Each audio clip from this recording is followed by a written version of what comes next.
The unlikely best friends. Gajaraj, a majestic elephant, resided in the finest booth of the royal stables, where he was pampered with royal comforts as per the king's orders.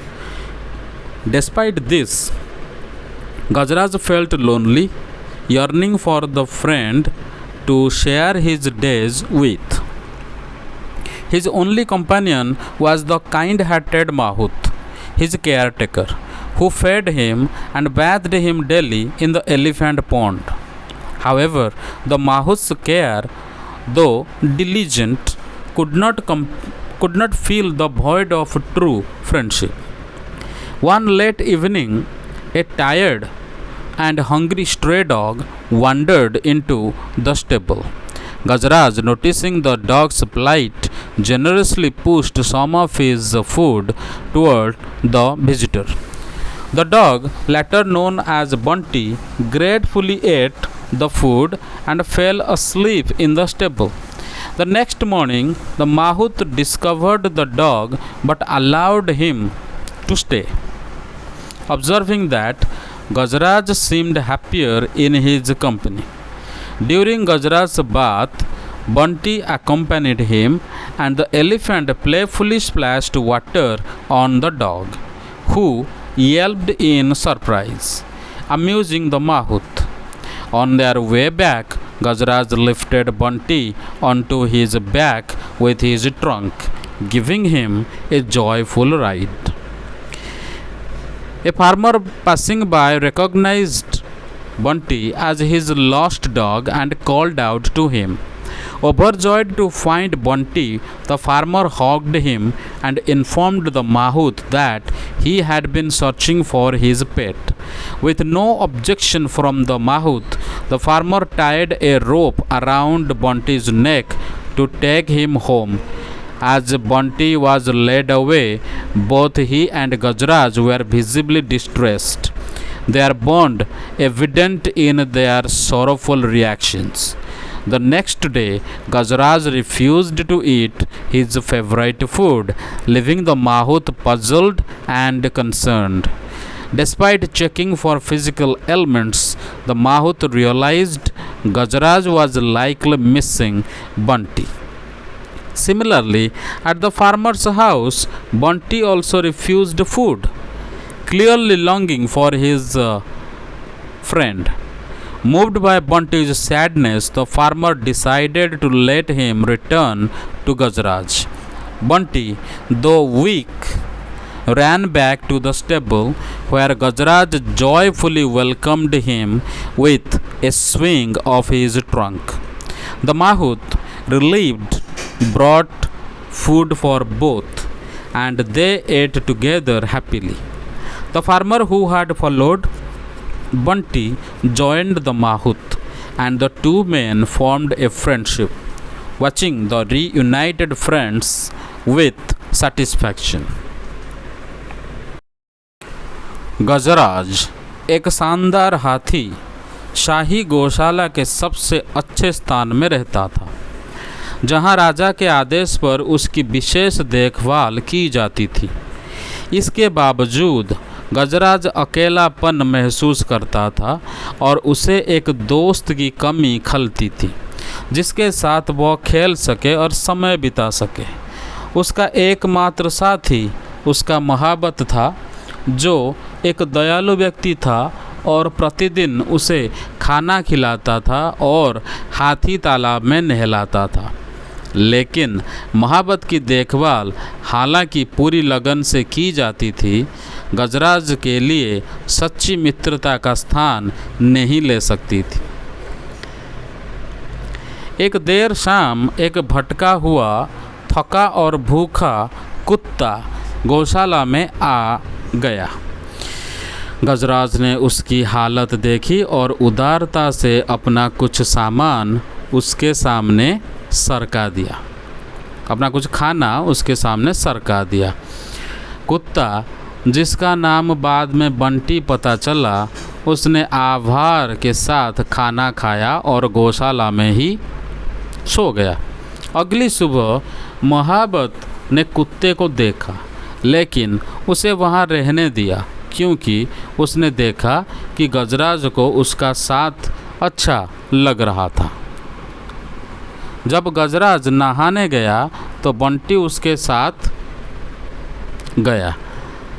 गजराज ने अपनी सूंड से पानी लेकर बंटी पर छींटे मारे, जिससे बंटी चीख उठा क्योंकि उसे नहाना पसंद नहीं था। और यह देखकर महावत हंसा। वापस लौटते समय गजराज ने बंटी को अपनी सूंड से उठाकर अपनी पीठ पर बिठाया, जिससे बंटी को बहुत खुशी हुई। एक किसान जो वहाँ से गुजर रहा था, उसने बंटी को पहचान लिया और उसे पुकारा। अपने खोए हुए कुत्ते को पाकर किसान बहुत खुश हुआ और उसने बंटी को गले लगाया। उसने महावत को बताया कि वह अपने कुत्ते की तलाश में था, जो घर से गायब हो गया था। महावत की कोई आपत्ति नहीं थी और किसान ने बंटी के गले में रस्सी बांधकर उसे घर ले जाने की तैयारी की। जब बंटी को ले जाया गया तो वह और गजराज दोनों दुखी हो गए और उनकी आंखों में आंसू थे। अगले दिन गजराज ने अपने पसंदीदा खाने को भी नहीं खाया, जिससे महावत चिंतित हो गया। उसने गजराज की जांच की, लेकिन कोई शारीरिक समस्या नहीं थी। उसे समझ आया कि गजराज अपने दोस्त बंटी को याद कर रहा था। उधर किसान के घर में बंटी ने भी खाना नहीं खाया क्योंकि वह गजराज को बहुत याद कर रहा था। बंटी की उदासी देखकर किसान ने उसे गजराज के पास वापस जाने की अनुमति दे दी। कमज़ोर होने के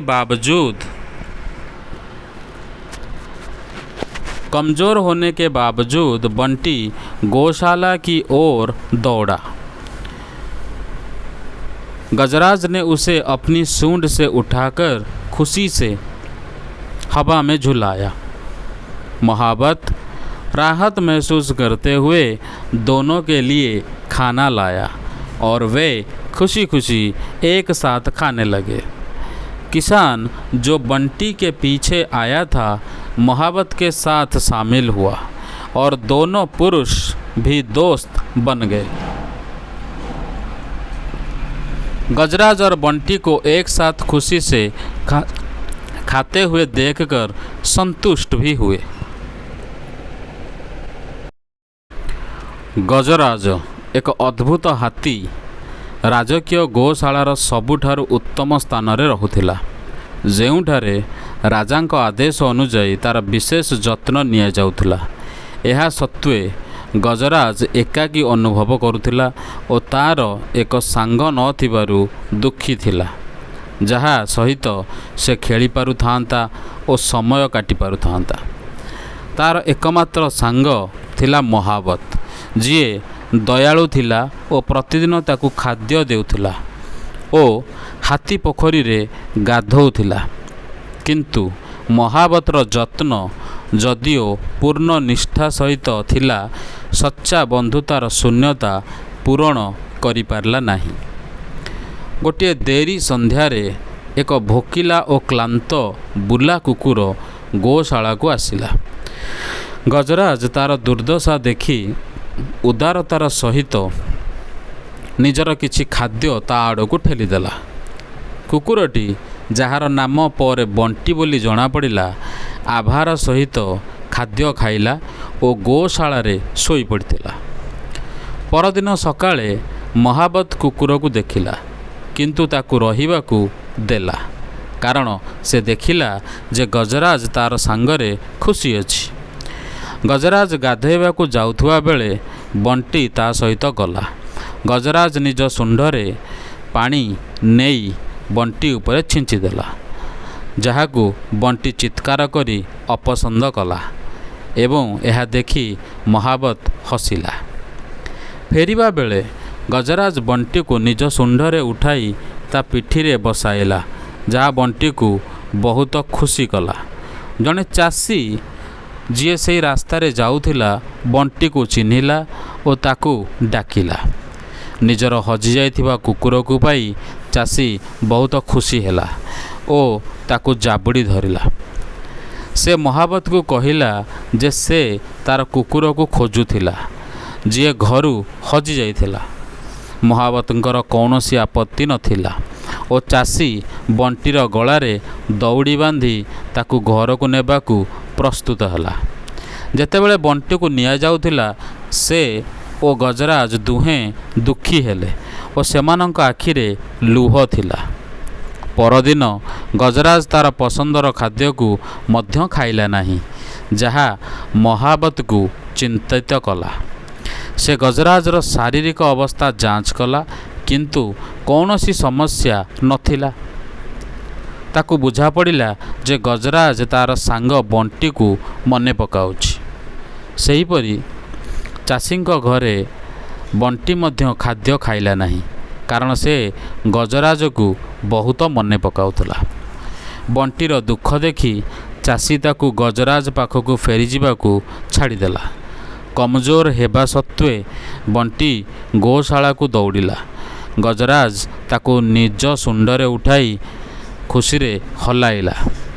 ମହାବତ ଆଶ୍ୱସ୍ତ ହୋଇ ଦୁହିଁଙ୍କ ପାଇଁ ଖାଦ୍ୟ ଆଣିଲା ଓ ସେମାନେ ଖୁସିରେ ଏକାଠି ଖାଇଲେ। ଚାଷୀ ଯିଏ ବଣ୍ଟିର ପଛେ ପଛେ ଆସିଥିଲା, ମହାବତ ସହିତ ଯୋଗ ଦେଲା ଓ ଦୁହେଁ ମଧ୍ୟ ବନ୍ଧୁ ହେଲେ। ଗଜରାଜ ଓ ବଣ୍ଟିକୁ ଏକାଠି ଖୁସିରେ ଖାଉଥିବା ଦେଖି ସନ୍ତୁଷ୍ଟ ମଧ୍ୟ ହୋଇଥିଲେ।